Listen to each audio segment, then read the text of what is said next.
Welcome to another episode of Ramu ism. కష్టపడి పని చేస్తే జీవితంలో పైకి వస్తారు. ఎవరు చెప్పారంటే మా నాన్న నాకు చెప్పారు, మీ నాన్న కూడా మీకు చెప్పుంటారు. కానీ రామ్ గోపాల్ వర్మ గారు ఈరోజు హార్డ్ వర్క్, కష్టపడి పని చేయడం గురించి ఏమంటున్నారో తెలుసుకుందాం.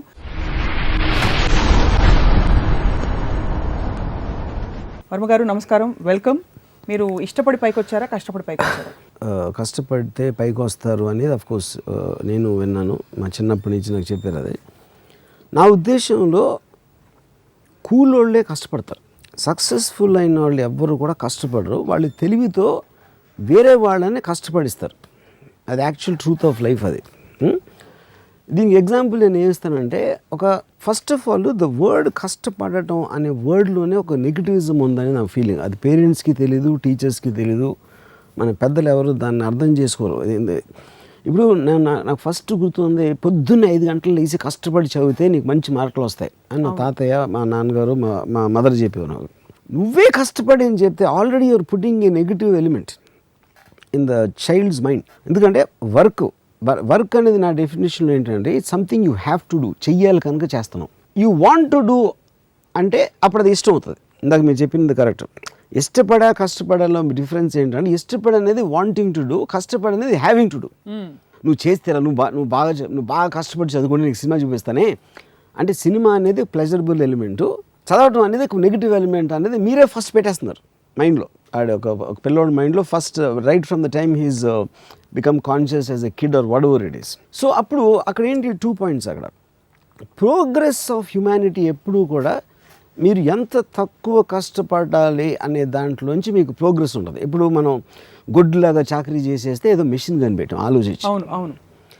ఆ మెషిన్ కష్టపడే వాళ్ళందరినీ వాళ్ళకి ఫ్రీ చేసేసి వాళ్ళ పని అంతా అది చేసేస్తుంది.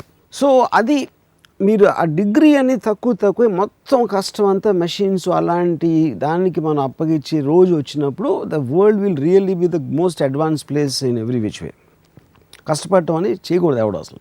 ఇప్పుడు ఇంకో ఎగ్జాంపుల్ ఇస్తానంటే, ఇప్పుడు కష్టపడకుండా ఏంటి మీరు చేస్తున్నారు, ఒక డెసిషన్. నాకు ఈ మధ్యన నాకు తెలిసిన ఒక హీరో ఒక సినిమా చేశాడు, అది ఆడలేదు సినిమా. తను నాకు ఒక మెసేజ్ ఏం పెట్టాడంటే, ఈ సినిమా ఫెయిల్ అవ్వటం, I won't let it put me down, I will work more harder for the next film అని పెట్టాడు. తను ఏదో ఒక ఎమోషన్ ఫీల్ అయ్యి ఇంకా హార్డ్ వర్క్ చేస్తాను నెక్స్ట్ సినిమాకి, దీనివల్ల నేను డిప్రెషన్లో ఉన్నాను.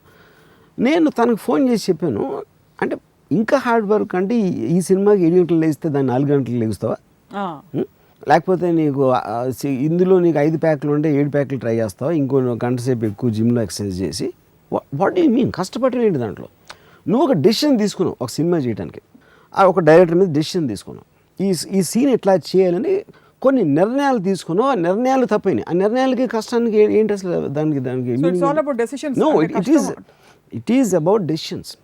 ఇప్పుడు నన్ను శివాలో ఒక సాంగ్ ఉంది, లెక్కలు ఎక్కాలు తెలవని వాళ్ళు లక్కుతోటి లక్షలను మునుగుతారు. అంటే ఇప్పుడు ఏంటి, కష్టపడి చదివే వాళ్ళందరూ కూడా ఎవరు వాళ్ళ దగ్గర పని చేస్తారు. సో ఇప్పుడు మనం పని అనేది డిఫైన్ చేయాలి. ఇప్పుడు ముఖేష్ అంబానీ పని చేస్తాడా?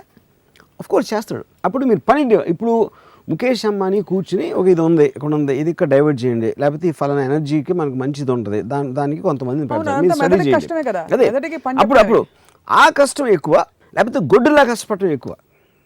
సో అది డిఫరెన్స్. కానీ మనకేంటి, మన చిన్నప్పటి నుంచి మన పేరెంట్స్ అందరూ గొడ్డులా కష్టపడటం నేర్పిస్తారు. They will not let us think. That is the fundamental problem. Yeah, I mean అది వర్క్ అవ్వదు. ఇప్పుడు ఆయన ఎంజాయ్ చేస్తాడు, Mukesh Ambani will enjoy doing it. తను స్ట్రెస్ ఫీల్ అవ్వడు, ఎందుకంటే ఈజ్ మేకింగ్ థింగ్స్ గ్రో. ఆయన డెసిషన్ తోటి ఇది చేయాలా, అది చేయకూడదు అని ఒక ఆలోచించడంలో ఒక ప్లెజరబుల్ ఆస్పెక్ట్ తీసుకుని ఆ డెసిషన్ తోటి ఈజ్ మేకింగ్ థింగ్స్ మూవ్. అప్పుడు రకరకాల వర్కర్స్ మషిన్స్ దగ్గర పని చేస్తారు, లేకపోతే డ్రాయింగ్లు గీస్తారు, ఇది చేస్తారు, అది చేస్తారు. ముఖేష్ అంబానీ మైండ్లోంచి వచ్చిన విజన్లోంచి వర్క్ ఫోర్స్ అనేది స్టార్ట్ అవుతుంది. మీకు ముఖేష్ అంబానీ ఇప్పుడు పైన కనిపిస్తున్నారు స్క్రీన్ మీద, కానీ కింద చాలా మంది కష్టపడకపోతే ముఖేష్ అంబానీ డ్రీమ్ రియలైజ్ అవుతుందంటారా? నేను కష్టపడకూడదు అంటలేదు. పాయింట్ ఈజ్ నాట్ అబౌట్, అంటే మీది అది మైండ్ సెట్ అని చెప్పేది. కష్టం ఇప్పుడు ఫర్ ఎగ్జాంపుల్ ఇప్పుడు మా మదర్ కానీ మా గ్రాండ్ ఫాదర్ కానీ చదువుకోవటం అనేది ఒక ప్లెజరబుల్ థింగ్ లాగా నాకు చెప్పాను అనుకోండి, కష్టం అనే మాట తీసేసి. అంటే ఉదాహరణకి చెప్పండి. ఎంజాయింగ్ మీరు వర్క్ ఎంజాయ్ చేసినప్పుడు అది హార్డ్ వర్క్. మన ఇక్కడ ఏంటి మనం మాట్లాడుతుంది హార్డ్ వర్క్ అనేది డెఫినేషన్లోనే ఒక నెగిటివ్ ఎలిమెంట్. అబ్బా నేను చెమటలు కార్చిపోయి ఇలా చేసి ఎలాగైనా చేయలేని సాధించాలి అనే అష్ట కష్టాలు పడి ఒక నొప్పిని ఓర్చుకుని ఒక దానికి చేరాలి అనే దాంట్లోంచి హార్డ్ వర్క్ అనే పదం అక్కడి నుంచి సో వచ్చింది. హార్డ్ వర్క్ అనే టర్మినాలజీ మార్చాలంటారు. దట్ ఈస్ ద ప్రాబ్లం నాకు. సో ఉదాహరణకి నేనే మీరు అనుకోండి, మీరే మీ అమ్మ నాన్న అనుకోండి, నాకు ఎలా చెప్తారు నేను చదువుకోవాలనుకోండి, ఇంజనీరింగ్ కాలేజ్ చేరాను. ఇప్పుడు నువ్వు 5 లేస్తే భలే ఉంటుంది. నువ్వు చదువుకుంటే నీకు ఎన్నో తెలిసిపోతాయి. ఆ తెలిసిపోయిన వాటిలోంచి నువ్వు వేరే వాళ్ళకి చెప్పవచ్చు, అందరూ నిన్ను బాగా చూస్తారు, నువ్వు అందరికన్నా ఎక్కువ నువ్వే అక్కడ ఎలివేట్ అవుతావు, ఇలా చెప్పాలి వాళ్ళకి. అంటే అదొక ప్రొవోకింగ్, ఒక ఏమంటుంది దాన్ని ఇన్స్పైరింగ్ కైండ్ ఆఫ్. లేదురా నువ్వు ఎలా చదువుకేమ్మా, నువ్వు 2 గంటలు చదివితే నీకు చాక్లెట్ ఇస్తాను, రేపు రాత్రి సినిమాకి తీసుకెళ్తాను. థామస్ ఆల్వా ఎడిసన్ పొద్దున్నే లేచి 3 గంటలు చదువుకున్నారు, ఇలాంటివన్నీ ఉండవు. అది ఇవన్నీ కూడా చెప్తారు, కానీ థామస్ ఆల్వా ఎడిసన్ 3 గంటలకి పాయింట్. ఇప్పుడు దీనికి కనెక్టింగ్ పాయింట్ ఏంటి మనకి ఇక్కడ? ఇప్పుడు నేను కాలేజీలో కానీ స్కూల్లో కానీ చదువుకున్నప్పుడు ఎంతసేపు మార్కులు తెచ్చుకో, కష్టపడి చదివితే నీకు 70% 80 ఆ టైంలో ఏది ఎక్కువ వస్తే నీకు నెక్స్ట్ సీట్ వస్తుంది, లేకపోతే ఉద్యోగం వస్తుంది, ఇలాంటివి. అప్పుడు ఏంటి నా మైండ్స్లో ఏంటి, నేను కష్టపడటం నాకు ఇష్టం లేదు, ఎందుకంటే ఆల్రెడీ నాకు ఒక నెగిటివ్ ఆస్పెక్ట్ వచ్చేసింది కష్టం. నాకు పాజిటివ్ ఆస్పెక్ట్ ఏంటి, నాకు సినిమా డైవర్షన్ ఉంది, ఏదో నవల్ చదవాలి, లేకపోతే ఎక్కడో తిరగాలి, ఇలాంటి డైవర్షన్స్ ఉన్నాయి. కాబట్టి కష్టపడితే కానీ చదువుకోవడానికి ఛాన్స్, అప్పుడు నేను కాపీ కొట్టడం అలవాటు చేసుకుంటాను, కష్టాన్ని తప్పించుకోవడానికి అదొక మెథడ్ అవుతుంది. అంటే కాపీ కొట్టడం కరెక్ట్ అంటారా? కాదు, నేను అది వాళ్ళే ఇస్తున్నారంటున్నా, వాళ్ళే ఆ పరిస్థితి మీకు కల్పిస్తున్నారు, ఆ పరిస్థితి నాకు కల్పిస్తున్నారు, అలా ఆలోచించేటట్టు చేస్తున్నారు. అప్పుడు దాని బదులు ఇప్పుడు బై హార్ట్ అనేది ఎక్కడి నుంచి వచ్చింది? గబగబగా నేను కష్టపడి దాన్ని 10 సార్లు బట్టి కొట్టేసి ఎగ్జామ్ రాశాను. బట్టి కొట్టడం అంటే ఏంటి, మీకు అర్థం చేసుకోవట్లేదు దాన్ని, you are trying to memorise aspect. ఎప్పుడైతే మీరు ఇచ్చిన చదువుని అర్థం చేసుకున్నప్పుడు బట్టి కొట్టాల్సిన అవసరం లేదు.